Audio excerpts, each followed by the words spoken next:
Welcome to A Billion Realities, where we explore all topics related to spirituality, psychology, and the power of the mind. And now your host, Jessica Gerlach.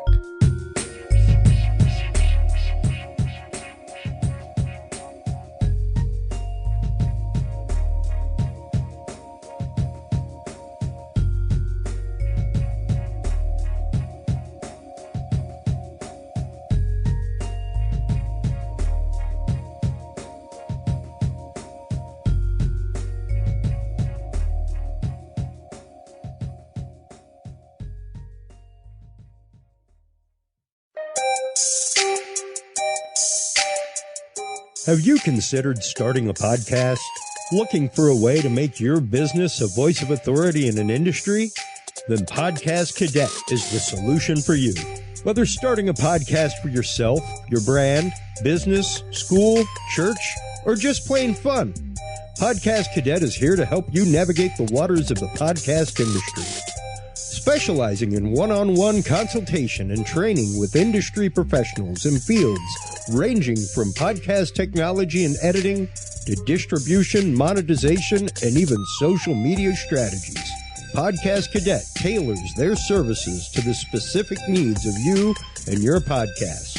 Do you already have a podcast and trying to find ways to engage and grow your audience? Sign up for your Podcast Cadet audit today and let us help you explore new and exciting ways to leverage your content and elevate your podcast brand to whole new levels. From consultational workshops to affordable podcast production and maintenance packages, Podcast Cadet is your one-stop shop for everything podcast related on the internet.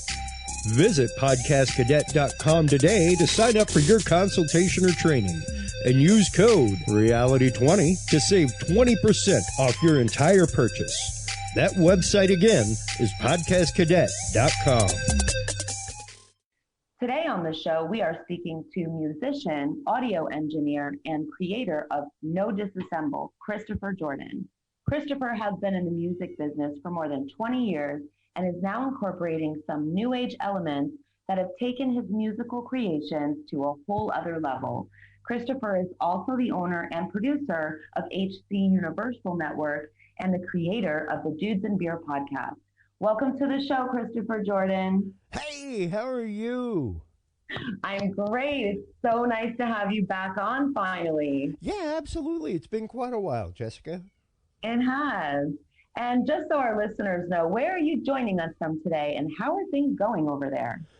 I am coming to you from Austin, Texas today. Things are going all right. It's not too crazy. We don't have like craziness going on in the streets or anything like that over here. So, you know, doing okay, not too bad. Enjoying a nice warm Texas winter. Beautiful. It's freezing where I am, and it's been snowing for the last few days, so I'm jealous. Well, we got some snow last week. It was pretty cool. I think maybe about every 5 to 10 years it snows here. Wow. Something like that. But yeah, we got about an inch or so. It was enough to make like a snowman on the bed of the pickup truck, things like that. So yeah. Amazing. So obviously you're doing some brand new things with your music. So I'm going to jump right into that because I feel like there's so much to cover. And when I researched you, I realized that you've been doing this for a really long time. And I don't think I knew that. So my first question is, when did you realize that you had a passion for composing music? Well, you know, I was involved with music early in life. In elementary, junior high, I was in choir, things like that, sight reading competitions, all that kind of stuff. And then things kind of waned. It came to a point that, like with any male, voices change. Things get different. So music kind of left my life for a little while, and it wasn't until mid-college, I guess I was about 19 years old, 20 years old, that I decided to buy a bass and start teaching myself music and start learning music to be able to play with my friends. And that's kind of where things really picked up steam in my life. musically again. And it became an all-consuming passion. I began composing avant-garde music, things that I didn't even quite realize what I was doing. For me, it was like experimenting with sounds and recording techniques and stuff like that. Very interesting. Yeah, it was a lot of my work at the time, and even now, continuing, is much more an experiment in sound and sonics than it is melody and harmony. Mm-hmm. Can you explain to us what avant-garde music is, just for the people who may not be familiar with that term? Sure. It's much like the style of art, avant-garde. It's something that is a little bit different than the usual. It may take styles and motifs from what's going on in the world around it, but twist it and use it in different ways. It really is a different style of composition. It's much more of even though things are written down, there's room for free form inside of it. Very cool. Awesome. So what would you say your experience was like when you were just starting out making music, producing and composing? I came to all of this extraordinarily organically, and I think a lot of it was because I didn't necessarily have the rigid school form to start off with. It wasn't until a few years into making music that I really decided to pursue things in a professional realm and start to take some recording classes, things like that. And that is when I found a composition teacher, because, of course, taking recording classes, I had to take arrangement and composition, music theory, things like that. You have to know a little bit of music. At least they want you to whenever you're getting a degree in, quote, music business. So makes sense. Yeah, and it was at that point that my recording teacher heard the things I was doing at home on a 4-track and was like, it went to my composition teacher and was like, have you heard the things Chris has been doing? And she was like, no. And he showed it to her, and she came to me and was like, okay, so I've heard some of the things you've been doing, and they're pretty advanced. I can see with what you're trying to notate that you don't really understand what you're trying to notate, but you understand in your head the way things sound. And that was when she really introduced me to this physical form of composition. Because I had a little bit of an issue understanding staff notes, things like that. It was a tripping point for me. That was starting to kind of stymie the creativity because I was getting too hung up in notes and form. So when she started showing me this new way of composition, and it really is much more akin. I'm sure you do your own editing for this show, things like that. So you've seen an offline editing format where things are in blocks and they're stacked on top of each other. And it's very much similar to that, where it's like this sound for this duration. I actually totally can understand what you're saying, because I learned how to play piano by ear since I was about 3 years old. I come from a very musical family. And then later on, as a teenager, when I tried to learn music, I had the same issue as you did, where I was used to sounding it out. So it was a tripping point for me as well, trying to learn the left hand. Yeah. And even now, like I try to explain to people, I do a lot of layering, I do a lot of looping, things like that. Even in my typical beat creation music as No Disassemble, the music that I've been making for years, stuff that's used for intros for podcasts, things like that. I use loop stations, all kinds of things to kind of cheat the system. As long as I can get that 5-note piano run right one time, I can play it over and over again with a loop station. Cool. So got your little tricks up your sleeve. yeah, like I'm not performing this stuff live. I'm recording it. It's in a studio, things like that. So I don't enjoy the digital process, but I love the process of using a looper. So I use everything as though it's live and then record it. That's amazing. So yeah, one process of creation kind of translated over to the other for me. And that style, when Miss Applegate showed me that style of composition, it was really a game changer for me. And was really almost a hall pass from the teacher, where it was like, here, go forth. What you're doing is okay. Wow. Very cool. Whereas a lot of people had, to use a Cajun term, just kind of poo-pooed what I was doing, because I wasn't writing on a musical staff, because I wasn't notating music.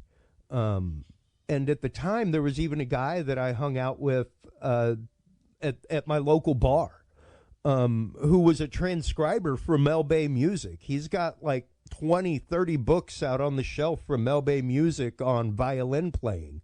He was like a concert violinist. And even he would listen to my compositions. And at the time I was on like the local radio station, 90.1 KPFT, had every Sunday night avant-garde show, and once a month allowed local composers to come in. I saw that in my research, and I was going to ask you, how did that come to fruition? How did you get that?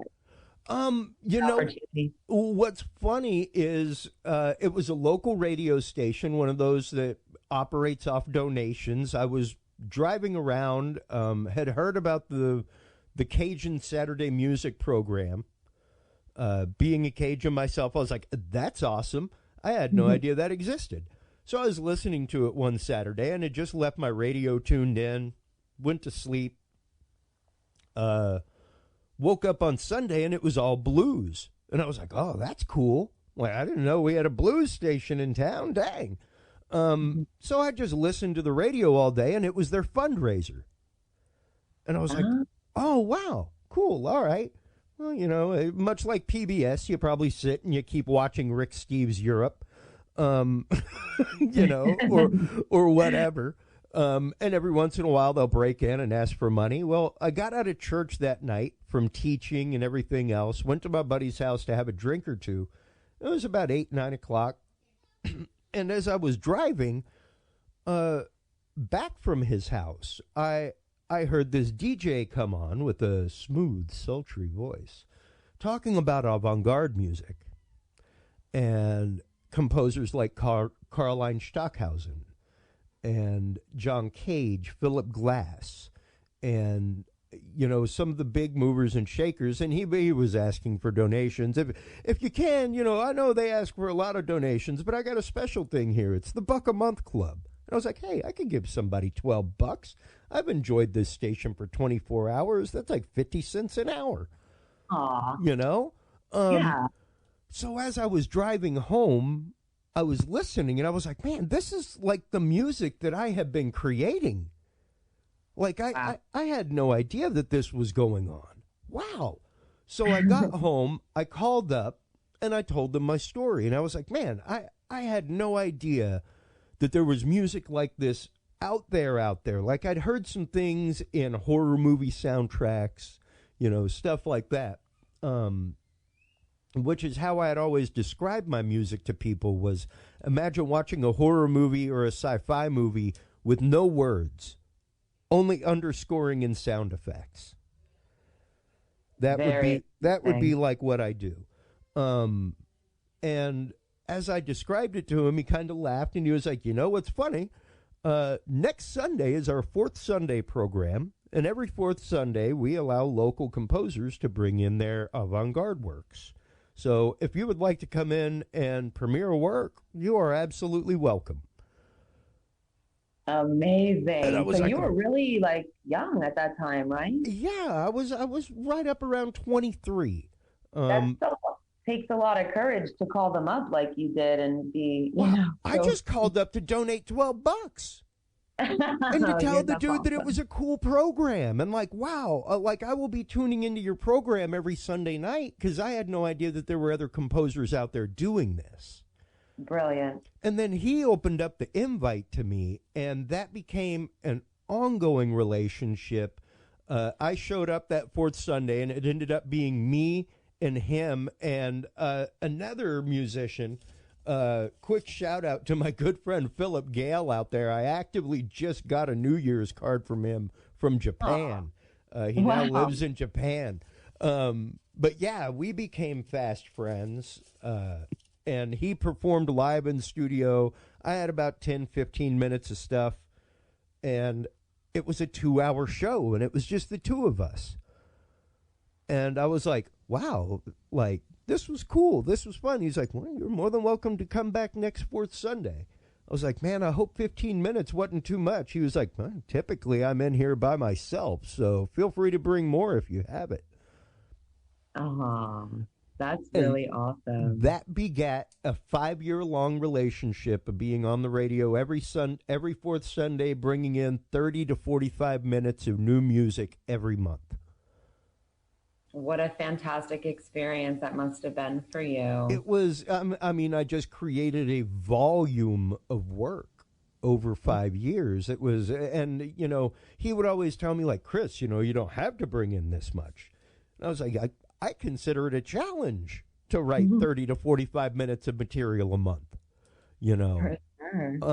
And at the time, it's interesting to go back and kind of listen to some of that, because a lot of it was, yes, in the very beginnings of my compositional stages. I was nowhere near as polished with my recording process as I am Mm. now. My skills as an engineer were, I wasn't even a live audio engineer at that point, Jessica. Wow. Yeah, the gentleman, Alan Cunningham, who found the diamond in the rough and polished it, put facets on the gem, and gave it to a jeweler and said, now put it in a ring and give it to a nice lady, was Alan Cunningham. And he would come in every once in a while, whenever the show after us, Pat and Rosie's Night Sounds, would occasionally have live musicians. And he would come in and engineer them. And he called up one fourth Sunday and was like, Scott, this piece is amazing. Who is this? He's like, oh, it's Chris Jordan. He's like, man, dude, this guy is awesome. I'd love to find out where to get it. And he was like, well, he's right here. Would you like to talk to him? Sweet. Yeah, and we just had a nerd out over the phone about analog recording and reel to reels. And I was like, yeah, I know where you can buy reel to reels, and ended up helping him assemble a home studio, and we became great friends, and he taught me how to run live sound and produce live concerts, things like that. So yeah, it was just So, hmm it was just a wild road to a career, from a random call up and let me donate $12. yeah, I was just gonna say, like that experience sounds like it really evolved you as an artist. How would you describe your evolution as a music artist, since the late 90s for the next, 10 years, 20 years? Well, um, I stayed on my avant-garde path for a long time, just composing the way I composed, writing the way I wrote. I didn't really have a lot of desire to incorporate beat into my music Hmm. necessarily, at least not traditional style. And until I got involved with a project called Shakuhachi Jones, here in Austin, a very good friend, once again, somebody who I met through the industry, Wesley Goins, very, very like soul brother of mine. We met on a gig. We were wrapping cables, and got to talking about brainwave frequencies and binaural beats and things like that. And I was like, yeah, I dabble in that. I've at that point, when I lived in Maine, I had composed my first couple of quote meditation albums. I go back and listen to them now, and they still had a lot of my avant-garde influence, which would be nowhere near conducive for meditation. That's very true. and that's just being honest. Like I went back and listened to some of the tracks the other day, and I was like, yeah, man, that is yes, that includes the frequencies of the planets and stuff like that, but we could totally redo that album and make it a whole lot better, which may be happening. But that led to the conversation with Wes. We decided to get together one day, do what musicians do and have a drink or two and just fiddle around. And after about an hour of getting ready to fiddle around, we started fiddling around, and he pulled out this bamboo flute that he had made, a shakuhachi, and started playing it, and I started looping it and doing all kinds of wild avant-garde stuff with my delays and everything else. And then we finished it, and he kind of I'd been in the studio with other people, and I'd collaborated with other people with this style of music, but most of the time when we finished, it was one of those like, oh wow, did you feel that? That was weird. Like they felt the vibe in the room, but they didn't vibe on the vibe. Okay, you're gonna have to break that down. Well, it's just the fact of whenever you're playing, jamming, when you're in that mode, there exudes an energy. Yeah. And it really does. It comes straight from we'll get into it in a little bit. The root and sacral chakra, like right down there in the solar plexus, like the root of your being. And it's exposed and it's raw. And not everybody can deal with that. Oh, that's for sure. It is. I have some specific things I want to get into about that in a little bit. And it's the synergy of musicians that are on stage that are playing, and in that moment of jam where all it takes is that one note and everybody keys in and goes somewhere else. Mm-hmm. That same thing. And not everybody's cool with that. A lot of people are, when it comes to music, are much more ordered. Right. Verse, chorus, bridge. Where's that chorus again? So when we were flowing and moving and doing that thing, afterward, Wes was one of the only people that ever looked at me and went, "Did you feel that?" And I was like, "Yeah." And he was like, "Do you think we could make that happen again?" I was like, "Oh, I guarantee you we can make that happen again." Wow. Like, that is awesome. If you want to feel that, I can make you feel that. Like, we can make that happen again in this room. And he was like, "Oh, yeah, let's make it happen again." And we just recorded for like 3 hours that day. And it was like, and he was the one that when we left was like, "So, what are you doing Saturday, man?" And he was addicted already. Yeah, and that's why we called it Shakuhachi Jones, because both of us would see each other on shows and be like, "Dude, we got to get together, man."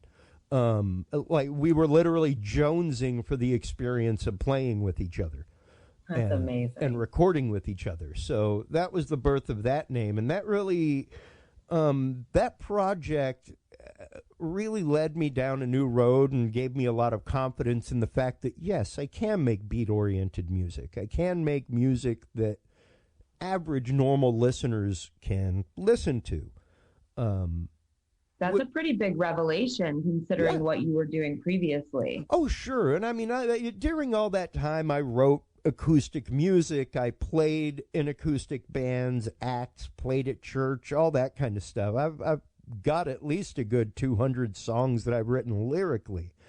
Wow. But they never moved me as much as these do. So did these have the binaural beats No. already? So this is what sparked the idea to incorporate binaural beats into your music. The first time that I incorporated binaural beats into my music was way back in probably 99, Oh 2000. wow. Okay. Yeah. It was pretty early on. I had one of those little brainwave machines that you could buy from like Sharper Image. I'd picked one up at a pawn shop in Houston for like $100. It was insane. That had the glasses and the headphones and the little brain unit that you dialed in what you wanted to do. And I loved it, and it was cool. I still have it. But I was using them more and going through actual raw brainwave frequencies and using them to accentuate the musical experience rather than using them to entrain the brain. Ah, okay. So I was finding frequencies in Soldano charts, things like that, that like purposefully make people feel creeped out.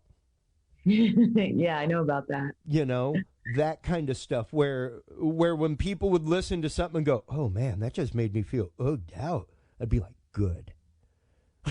Yeah. Like, And that's what they use in movies, oh yeah, right? oh So, absolutely, absolutely. So yeah, using subliminal frequencies in that way to literally sway my listener the way I wanted them to feel from the music. And that was my first introduction to it. And then, of course, I did like I said, what would be considered meditation albums. They had binaural beats in them and the frequencies of the planets, but it was still a little more avant-garde than what I'm producing now. And the stuff I'm doing now is much more focused toward the realm of precise meditation. okay. So obviously, you know that I'm a big fan of binaural beats, especially with the type of work I do as a hypnotherapist and meditation advocate. Can you elaborate for our listeners on how binaural beats can benefit a person? Sure thing. A little bit of the principle first, just so most people, because a lot of people think that like maybe they won't be susceptible to binaural beats because, hey, you know, they're not, because not everybody is susceptible to hypnosis. That's true. However, the difference here is that as opposed to hypnosis, which is actively short-circuiting or circumventing that will of the person, and you have to be willing to have your will circumvented.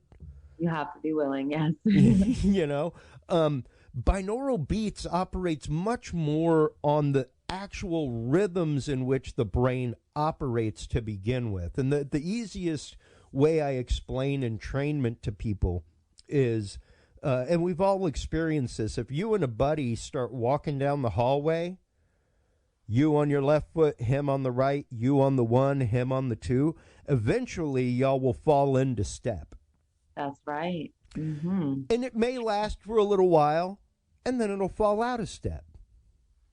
Now, much like any good drill instructor will tell you, the more you practice working to be in step, the more you walk in step and try to walk in step with other people, the faster you will be able to walk into step with other people.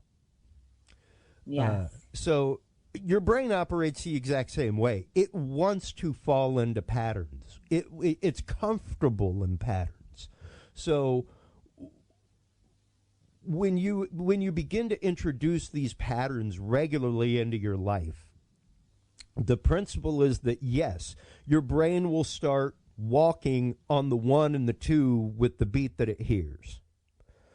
And once it starts producing these waves, whether they be delta, theta, alpha, beta, gamma, depending on the hertz, which is the beats per second or millisecond, depending, then once it starts hearing that more regularly and starts walking down the hall with that beat, it's going to be able to walk in step with that beat a whole lot faster next time it hears it. Absolutely. And not only that, it will be able to generate that beat more readily on its own. So if you're trying to, let's say, use theta waves and start exposing somebody to deep relaxation, muscular relaxation, forgetful relaxation, that deep sleep relaxation that so many of us are missing. Start exposing somebody to more theta waves as they start going to sleep. And that's the real key, is to start doing it when you would naturally be producing that anyway. Right. Very cool. Yeah, because like your brain's going to naturally, when the sun goes down and your pineal gland gets less sunlight, it's going to start producing more data and theta waves, those waves that naturally want to put you to sleep. We trick our brain with all kinds of blue light and things like that it sees through our skull, believe it or not, folks. Like, yeah, it's really interesting the way that our brains are a tunable machine.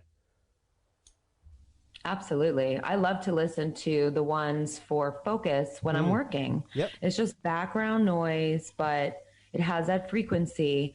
And, you know, I'm so in tune with it at this point that I really do feel it. But I think I've trained myself to sync with it, like you were saying, you know, It just happens more naturally over time. Yeah, it really is that.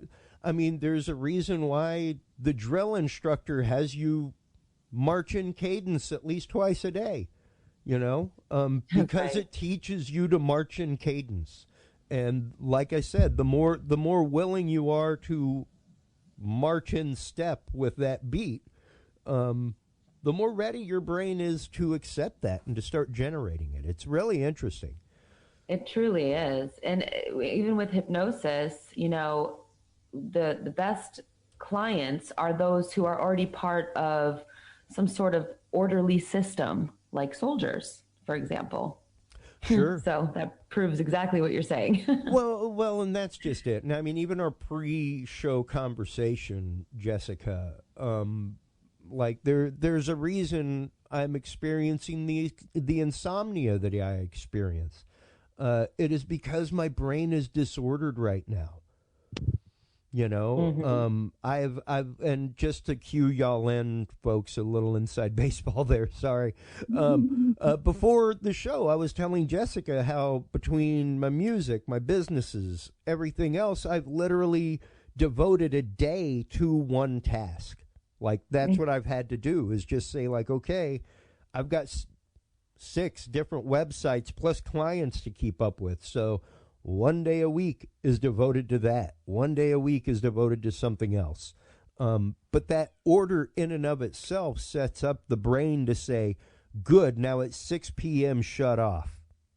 Absolutely. And we were discussing how we're kind of on the same page with that. And I also have to structure those things, especially when you work for yourself, you're a freelancer, and have multiple different projects going on, necessary to get organized. Otherwise, it does get overwhelming. Yeah. And quite literally, it gets to the point that it is your life. It takes over your life at that point. It's you have to set time aside. Like you even have to set time aside for stuff like this. I do. I have to, especially because I do the spiritual readings, hypnotherapy. I have to release, you know, meditate, listen to some binaural beats. It really helps me.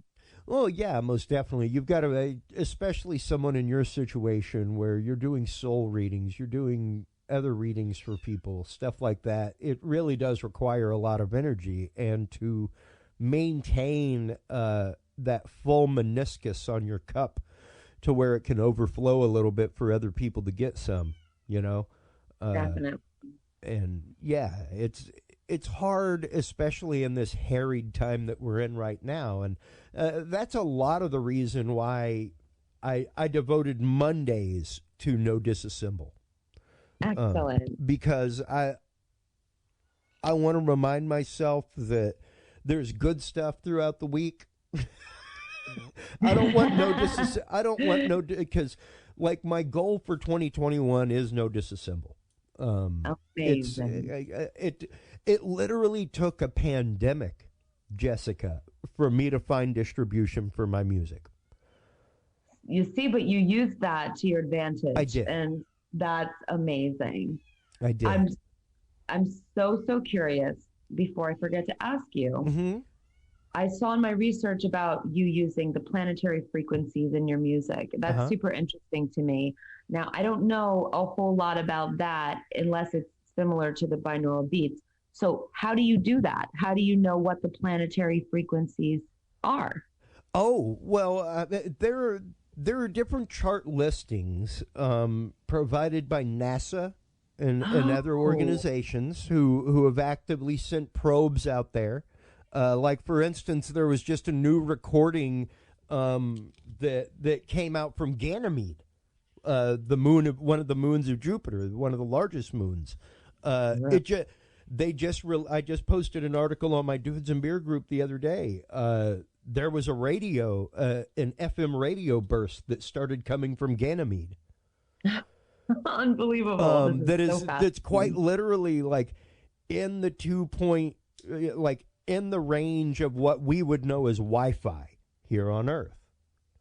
Wow. So mind-blowing. Yeah, like there are recordings that exist of these from NASA, from the Pioneer probes, Voyager. Whenever they swung by Jupiter, they did a loop around and they recorded the sounds of Jupiter. There was a record that was released years and years ago by National Geographic in association with NASA that was just the recordings of the planets. Wow. And it was literally just like track 6 was like Saturn, and it was just the sound of Saturn as recorded by Voyager 2. Things like that. So because I'm a good tax-paying citizen of the United States, these recordings are available to me in the Library of Congress. Excellent. Much That's like, so and a cool. lot of people don't realize this, that yes, like if you're a tax-paying member of the United States, you can use any photo by NASA as long as you credit NASA. Wow. Like you want to use a photo of NASA from like the Hubble Space Telescope on your album cover, you can. You paid for it. You're telling everyone your secrets. All you have to do is credit them. Wow, that's so interesting. So yeah, wild stuff. So these things have been out there. Like I remember the National Geographic magazine. I still in my record collection have it. It was like a floppy record. I don't know if you remember those. They were like the little cellophane records. I do, yeah. They're like you had to like put a nickel in the middle to make sure it didn't slip from the needle resistance. Right. But yeah, things like that where I would find rare and odd recordings, that kind of stuff to get the material that I needed. So That's yeah. awesome. And Go ahead. go ahead. No, go ahead. I was just curious. So what has the reaction from your listeners been like so far with this newer music that you've been creating? I have gotten a resounding response. Let's just say that. Amazing. It's been great. It has really done my heart good because, like I said, this music especially is very near and dear to my heart. It's stuff that my new album that I just released not too long ago that I sent you the sample of, Puer ad somnum, which means sleep child in Latin, was actively composed for my son prior to his birth. Oh my God. Wow. And is an album that he listened to in the womb, an album that is on play in his room. Oh my God. It's amazing. And it incorporates not only deep delta and theta waves for deep muscular relaxation and being able to calm a harried mind, be it of a child or an adult. But it also incorporates buried deep in the music the in utero heartbeat of a child and the heartbeat of a mother as heard by the child. Brilliant. Why is it important to you to make music that has a positive impact on the mental health of your listeners? Because I exist in the world, Jessica. Like, I love that answer. And don't get me wrong. Like, hey, I was just listening to the Friday soundtrack before we got on the radio here. You know, I can relate to that too. and I love it. It's great. It's good stuff. But as I've grown older, I turned 45 this last year, and as I've grown older, I've definitely keyed into that vibration in my tummy that we were talking about earlier. That little tug, that little pull, and I listen to a lot more instrumental music these days. I listen to a lot more ambient music, things like that, because whenever I listen to a lot of that other stuff, everything inside seems to just like vibrate really fast. It's almost triggering sometimes, right? Yeah, where it's like it almost builds anxiety inside. Like I every once in a while, sure, I'll turn on some Cannibal Corpse or something like that because I need a little release. But I can't listen to a lot of that anymore. Like even my beloved Rush. I love Rush like to no end. But even them sometimes, whenever I listen to it, it's too fast. I can't believe that you're saying this. I feel exactly the same way. And I, never really discussed that, I don't think, with anybody. But it has been proven that a lot of different types of music that are out there mainstream, they cause, blood pressure elevation and stress, actually. Mm-hmm. Yeah. Oh, most definitely. I mean, one of my favorite rock and roll quotes ever comes, oddly enough, from one of my favorite drummers ever, Nick Mason, the drummer from Pink Floyd, who said his music instructor told him never to play faster than your heart can beat. Very interesting. Never heard that. That's brilliant. And if you go through and listen to Pink Floyd stuff, follow that kick drum. It's never faster than a resting heartbeat. I love Pink Floyd. I grew up listening to them. That's crazy. Even whenever you go through and listen to some of their hardest, fastest moving stuff from The Wall and things like that, the kick drum is never more than boom, boom, boom, boom, boom, boom. Wow. Never more than a steady resting heartbeat. Everything else is moving faster, but that underlying drum beat is never faster than a resting heartbeat. And it's amazing because, you can listen to that and it doesn't, there's no like, I love The Professor, like Neil Peart. I've got the drum towel that they gave me to wipe his drum kit down with on my workbench. That's how much I love him. Wow. But man, that double kick sometimes just, my heart wants to follow it. Yeah. And not that it doesn't feel like, hey, if I'm driving down the road and it's an 80 mile per hour speed limit, I will definitely put some Rush on. I used to listen to punk rock, as a teenager. And I had a lot of friends who were in, hardcore heavy metal bands and punk rock bands. Sure. I used to love that music, especially punk rock or ska music. But a lot of the punk rock music now, it's just like I have to be in a specific mood to even hear it because it's so fast and it literally gives me anxiety. Yeah.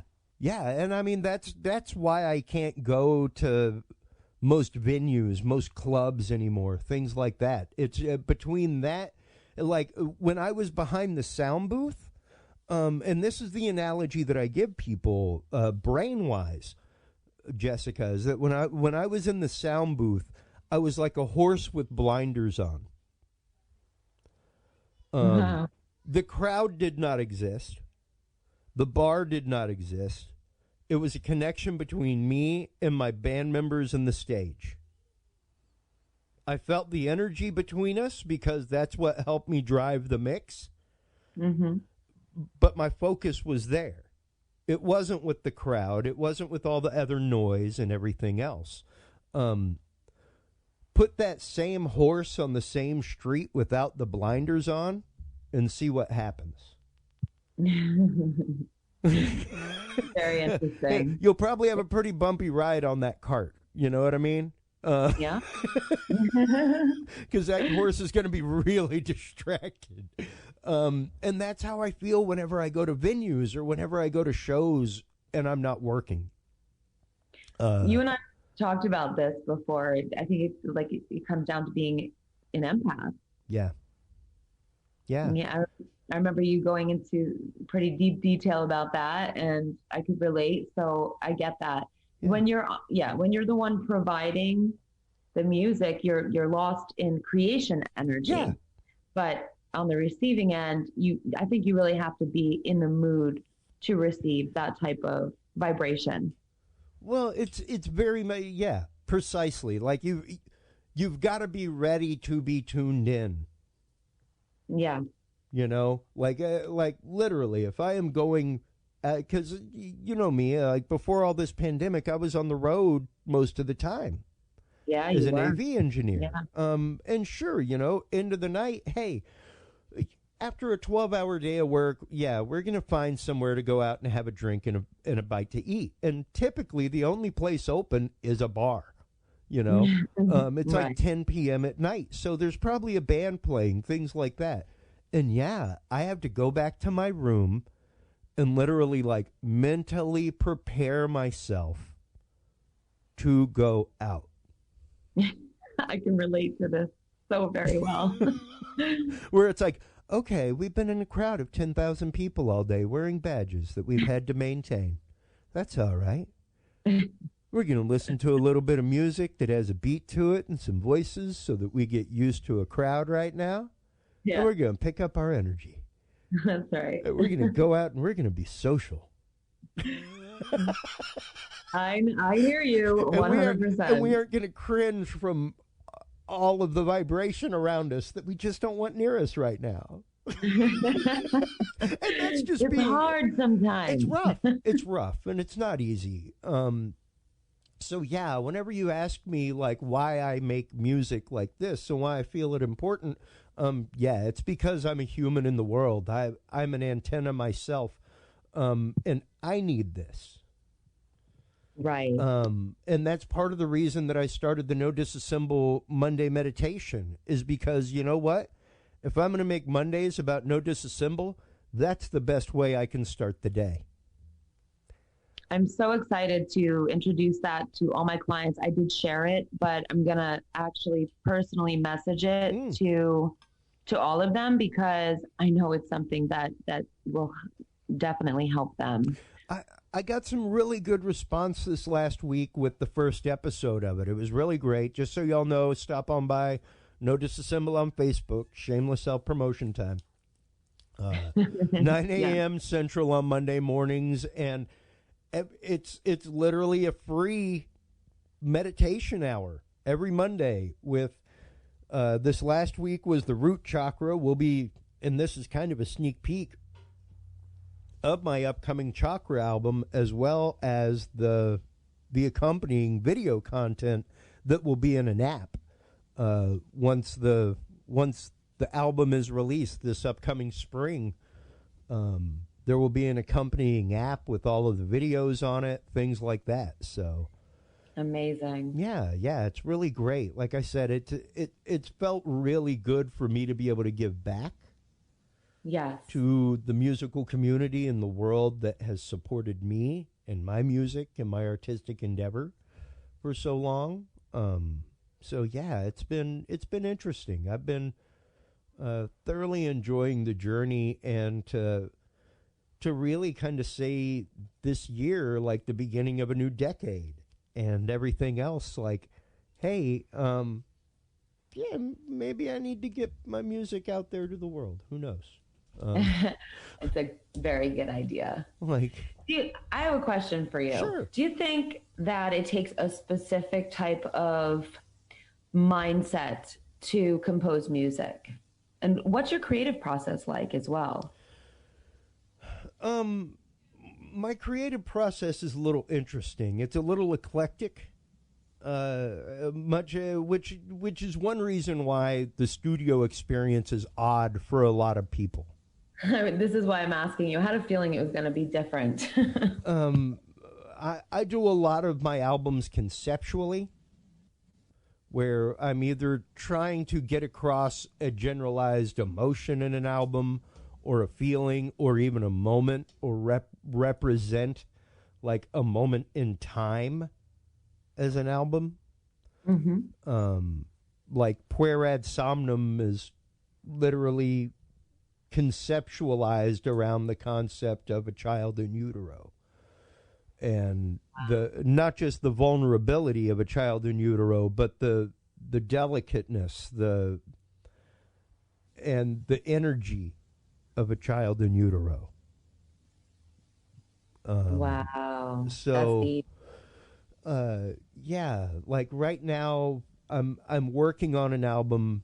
Oh, man, I almost don't want to talk about it because I'm really afraid somebody's going to take the idea. But I guess I guess if I talk about it, though, technically, I could always refer back and go, no, look at this interview where I was talking about doing that before you did it. True. So your discretion. this kind of goes back to my avant-garde roots, but my process is really I see something, it excites my brain, and then I have to find a way to translate that excitation to the world.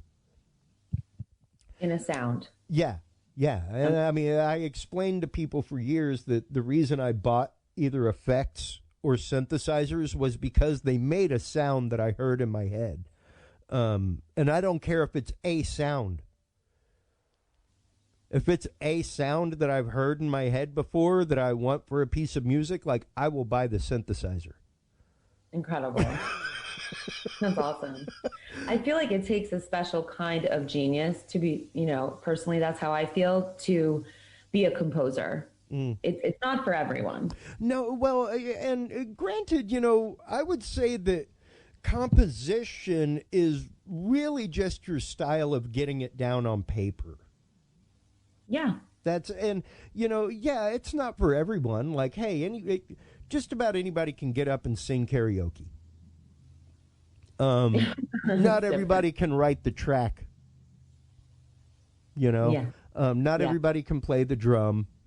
And even the case, like, I had a very, very good friend of mine many years ago who was an amazing guitarist, Jessica. I mean, I've worked with thousands of guitarists. I have, even to this day, rarely seen a guitarist as technically proficient as Jason Jordan was. Ever. Wow. And this was a guy that he loved speed metal and things like that, and went out and bought like the Guitar Grimoire series, where it's like, learn the Mixolydian D minor scale up and down the neck. And you could just like turn around and look at him and give him a scale and mode, and he would rock it up and down the guitar neck. But tell him we're going to play a blues riff in B. Here we go. Nope. He could not play. He could not play with other people. Wow. He just had his own vibes going on. He was technically proficient at anything. He could sit down with like Pantera tabulature in front of him and play it note for note. Unreal. But he couldn't. But if somebody on a drum kit went 2, 3, 4 and started playing that song, lost. Wow. So more like robotic style, or orderly. Yeah.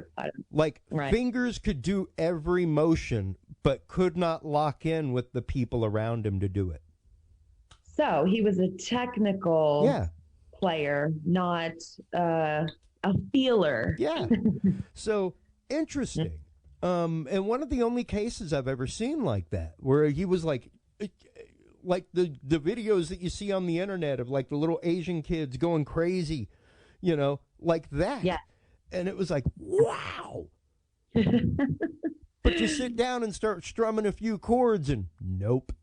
It was like the Warner Brother frog, like ribbit. Yeah. Like robotic. What happened to the song robotic. and dance? So do I think everybody can compose? Yes. And I say that because I am not a skilled musician. I am not a measures and bars. This is your third note. This is your dotted half. That's not how I compose. Mm-hmm. So, okay. Yeah. I like a lot of people here. I've got a 3.5-year-old kid, as you know. He has, I don't know how many noisemakers. And whenever people see them, they're like, oh my God, that must, like, what torturous person gave you that? And I'm like, torturous person? Hell, man, I gave that to my kid. What? Like, and I mean like a bell kit, you know, like what you get in a percussion kit for like junior high orchestra, that kind of stuff. Where they're like, oh my God, why would you want your kid to have that? That must be horrible. I'm like, no, man, I don't care how he plays it. I want him to play it. Yeah, you want him to be creative. Yeah, so like to me, that disorganization is his style of organization. Mm-hmm. And I'm not going to crush that. Because he's probably, playing around with his creativity, testing things out. Exactly. And that's how they, just like toddlers, they love to mush their hands into weird things that they're exploring. Exactly. They have to. And there's a part of your brain that when you're exploring that specifically lights up like no other. Yeah. So I will encourage that noise. That to me is that, make a joyful noise unto the Lord moment. That's what that is the true meaning of the scripture is. That's a joyful noise. He is getting nothing but joy out of that. As am I. So that's so beautiful. Now, can everybody compose? Because even my dad, at one point, whenever I was on the radio with my avant-garde music, he told me not too long ago to tell one of his buddies from high school about my brainwave music and things like that. Because he was like, you got to tell Daryl about that, man. He'll trip out. He used to love to sit around and drink beer and listen to you on that damn radio show years ago. That's so cool. We'd be out working on fences and roofs and things like that, and I'd be talking about the show that night, and I'd go to church, they'd go out and drink, and afterward they'd sit out on the patio, and he'd, man, turn on your son's show, let's listen to that. I ain't listening to that damn noise. And that's what my dad would tell me all the time is, why don't you write something with a beat that people can listen to? And my words were, well, I guess if I was composing music to appease people like you all the time, I'd probably never be composing music. Exactly. I'm going to write music that makes me feel right. If it moves you to not like it, it moved you. So job done as an artist. Absolutely. If they have a strong reaction to it on either end of the spectrum, you're doing your job. Job done. Exactly. My job as an artist is to move you. Nothing more. Not to move you to like it. To stand out. Just to move you. Yeah. So you've been moved. My job is done. People love to put other people in a box, and that comes from their own projection of their own life experience, unfortunately. But luckily you didn't let that, stand in your way, didn't deter you in any way. And look at what you're doing now. Yeah. You're helping all kinds of people, and including me. And I love your avant-garde stuff, and I love the new stuff as well. Thank you. I want to ask you this. Sure. What type of advice would you give to young composers or even just musicians who are starting out and trying to find their niche? Right. And when you think you're tired, write some more. Amazing. I recently, because of all of this stuff and starting the big promotion push behind my music this year. I purchased a system, and I'm not one prone to purchasing into systems. Because I've been doing this stuff for like 20 years. You know, there's a lot of principles from any part of the AV field that translate into music promotion. So many principles from all of it. But I was like, you know, the world of Spotify and things like that are a little bit different. Yeah. And the system that I purchased, it wasn't crazy. It was like $30 or something like that. So I was like, all right, I'll check it out. You know, if I can grow my Spotify listeners for $30, I'll check it out. That's a big platform right now. So I started reading this dude's thing, and his whole concept was totally different than everything else in the music industry. And he launched a very successful band, good label, things like that. And the idea was that he wasn't going to work with any artist that did not have 60 songs. If you did not have 50 to 60 songs written, come back to me when you do. Wow. Because if you don't have 50 to 60 songs written, how are we going to cherry pick 10 songs to make an album out of? Out of that 50 or 60 songs that you've written, you maybe have 5 that are good. Interesting. And if you don't have 50 or 60 songs written, what are you going to put out after you put out your album? Very good advice. How are you going to put out a single or an A-side, B-side or an EP? Like, you can't just put out an album every 3 years and expect it to be whiz-bang. You can't, like, that's a bad mentality to have. There's a reason why, you know, like, you've literally set yourself up for no success at that point, because you've given your crowd 3 years of nothing. You've given your listeners 3 years of nothing in between albums.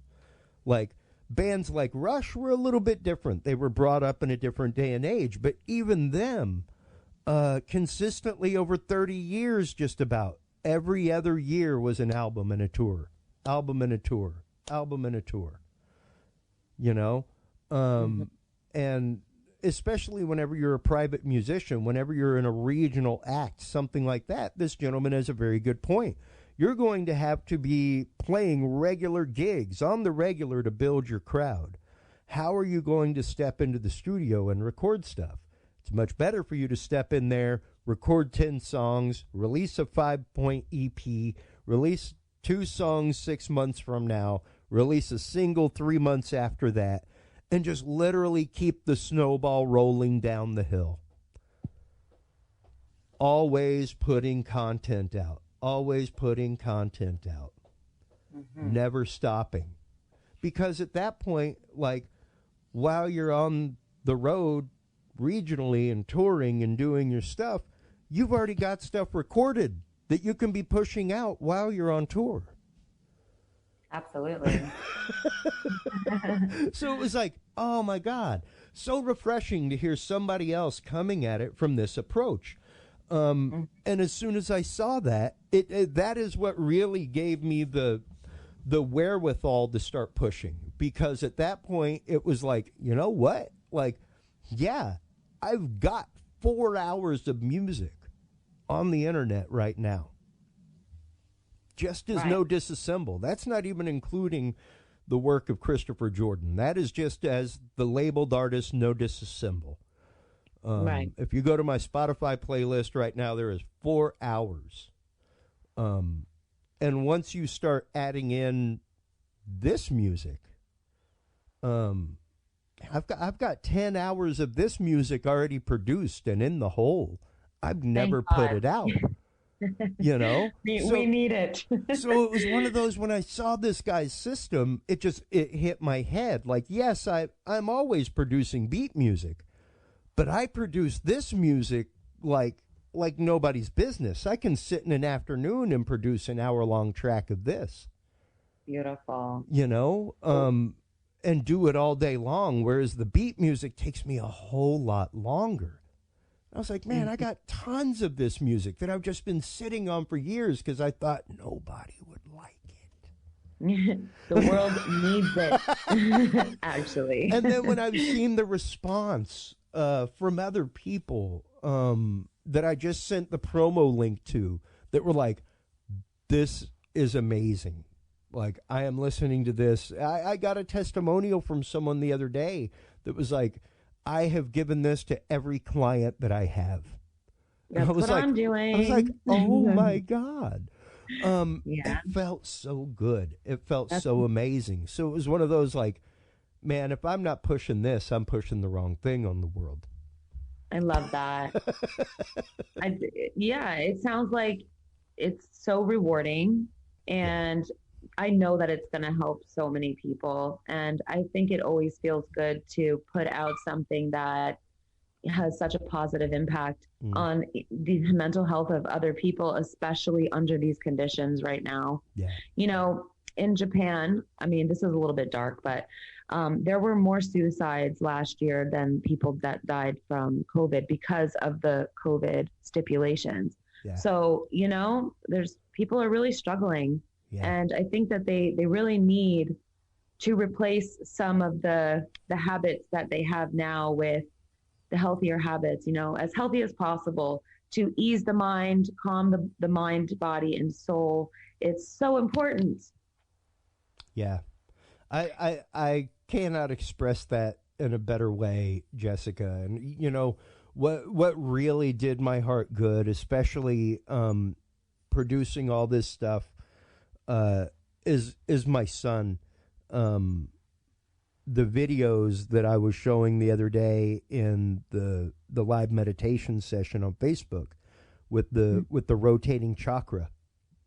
Yeah.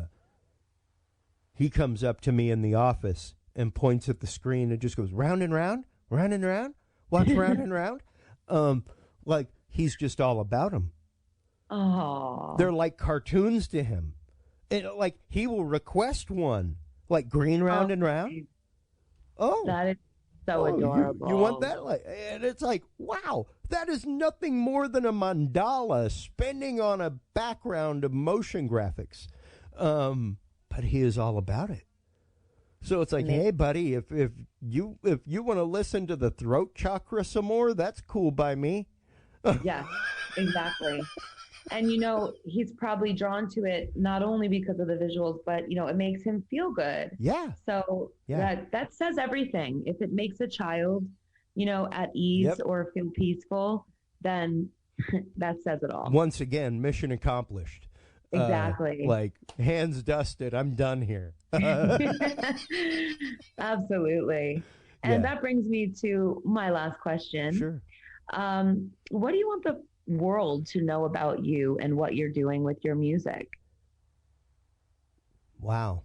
The world. It's a big question. Well, that I'm there, that this exists. B, that you're not alone in wanting this. Yeah. And looking for it. There are other searchers out there. There are other people looking for it, and there are people like me out there creating it. So yeah, really just the solace that it's there. Don't worry, people are making it. Great. And where can people find your music once again and find you on social media? NoDisassemble.com. You can find me at Facebook, No Disassemble, Twitter at Disassemble No, or No Disassemble Music on Twitter. Yeah, all the music is available on NoDisassemble.com. Everything we will be, I know that right now, Puer Ad Somnum, which is a 1 hour long track, made for constant loop meditation, that kind of stuff. That is for sale exclusively right now on our website. I just got the release date of March 9th confirmed for all major platforms. So yeah, you can find the music of No Disassemble on all platforms. Doesn't matter. If you have a music player, I guarantee you it's there. If it isn't, let me know. It'll be there. Perfect. Thank you so much for coming on today. It's always such a pleasure. I'm so excited for people to hear your music, and I know it's just going to continue to have such a positive impact on our society right now. Yeah. Thank you so much. Appreciate the opportunity, Jessica. Always, always. We'll chat soon. Thank you. All right. Take care. Take care, everyone. Bye. Bye-bye.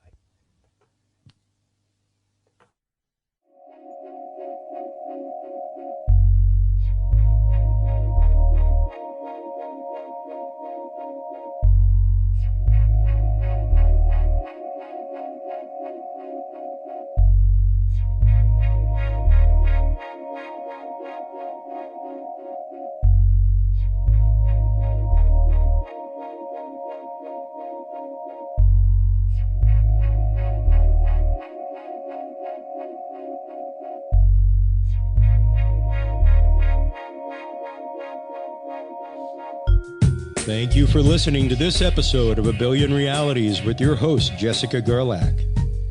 Visit us online at abillionrealities.com and follow us on social media at A Billion Realities. A Billion Realities is available on Spreaker, iHeartRadio, iTunes, Spotify, Alexa, Reach.tv, or your favorite podcast service. A Billion Realities is a proud member of the HC Universal Network family of podcasts. For more great episodes and content, visit hcuniversalnetwork.com today. Thanks for tuning in, everyone, and until next time, remember, we are all the one of a billion realities.